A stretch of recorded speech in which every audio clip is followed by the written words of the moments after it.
Eu creo que é moi importante que haxa especializacións tamén. Aparte de que tamén é moi importante que se coñezcan un pouco todas as partes, digamos, da produción. A min valeume de moito ser cámara no seu momento, porque cando empecé de montador de vídeo,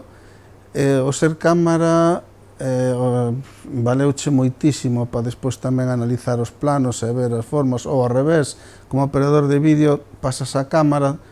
tes outra forma xa da grabación, estás pensando no montaxe, estás pensando en todo. Eu creo que todo é importante, pero ao marxen deso creo que tamén é moi importante a especialización. De feito, ahora mismo, creo que, polo que me comenta a xente, en Madrid, principalmente, digo Madrid porque é unha zona onde se move moito isto,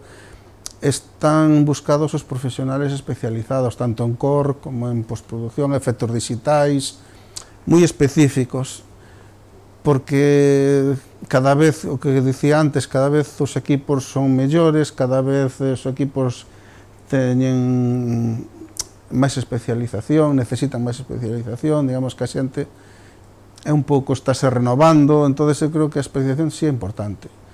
pero tamén non deixando que coñecer todos os demais conceptos, tanto de grabación como de montaxe tamén.